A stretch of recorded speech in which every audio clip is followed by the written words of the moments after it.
To common mistake while taking your housing loan.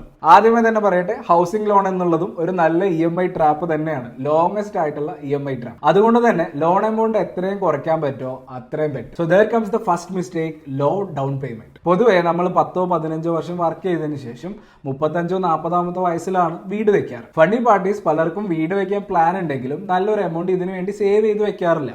അപ്പോൾ നിങ്ങളിപ്പോൾ നിങ്ങളുടെ 25-30 വയസ്സിനിടയിലാണെങ്കിൽ ഭാവിയിൽ വീട് വെക്കാൻ സാധ്യതയുണ്ടെങ്കിൽ ഈ സമയങ്ങളിൽ തന്നെ ഇൻവെസ്റ്റ്മെന്റ് സ്റ്റാർട്ട് ചെയ്യുക. വെറും 15,000 രൂപ മന്ത്ലി മ്യൂച്വൽ ഫണ്ട് SIP ചെയ്ത് 15 വർഷം കൊണ്ട് 1 CR ഒക്കെ കോർപ്പസ് എത്തുന്ന വീഡിയോ നമ്മൾ ഇതിന് മുന്നേ ചെയ്തിട്ടുണ്ട്. അപ്പോൾ ഇത്തരത്തിൽ പ്ലാൻ ചെയ്ത് മ്യൂച്വൽ ഫണ്ട് SIP ഒക്കെ ചെയ്യുകയാണെന്നുണ്ടെങ്കിൽ നിങ്ങൾക്ക് വളരെ ചെറിയ എമൗണ്ട് മാത്രം ലോണിൽ മതിയാകും. രണ്ടാമത്തെ കോമൺ മിസ്റ്റേക്ക് ആണ് ഫോർക്ലോഷർ. 20 വർഷത്തിന്റെയൊക്കെ ഹൗസിംഗ് ലോൺ നിങ്ങൾ ഓൾറെഡി എടുത്തിട്ടുള്ള ഒരാളാണെന്ന് കരുതാം. 10-15 വർഷത്തിന്റെയൊക്കെ EMI അടച്ചതിന് ശേഷം ബാക്കിയുള്ള എമൗണ്ട് ഒറ്റയടിക്ക് ക്ലോസ് ചെയ്യാനുള്ള പ്ലാൻ ഉണ്ടോ? ഫിനാൻഷ്യലി ഇതൊരു മണ്ടത്തരമാണ്. കാരണം നിങ്ങൾ ആദ്യത്തെ 10 വർഷത്തെ ലോൺ അടയ്ക്കുമ്പോൾ ടോട്ടൽ 20 വർഷത്തിൽ നിങ്ങൾ അടയ്ക്കുന്ന ഇൻട്രസ്റ്റിന്റെ ഏകദേശം 70% അടച്ചിട്ടുണ്ടാവും.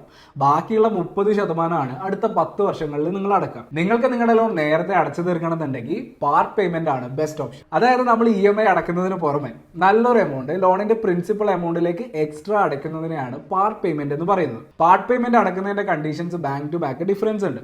അതുകൊണ്ട് തീർച്ചയായും നിങ്ങളുടെ ബാങ്കുമായിട്ട് ഈ കാര്യം ചെക്ക് ചെയ്യുക. ഇത്തരത്തിൽ നമ്മളൊരു ലോൺ എടുത്തതിന് ശേഷം ആദ്യ വർഷങ്ങളിൽ തന്നെ നല്ലൊരു എമൗണ്ട് പാർട്ട് പേയ്മെന്റ് ആയിട്ട് അടയ്ക്കാൻ പറ്റുകയാണെന്നുണ്ടെങ്കിൽ നിങ്ങൾ ഉദ്ദേശിക്കുന്നതിലും കൂടുതൽ ഓവറോൾ ഇൻട്രസ്റ്റിൽ നമുക്ക് സേവ് ചെയ്യാൻ പറ്റും. ഓർക്കുക, നിങ്ങൾ ലോൺ അടച്ചു തീരുന്നത് വരെ നിങ്ങളല്ല, ബാങ്കാണ് വീടിന്റെ ഓണർ. So plan accordingly.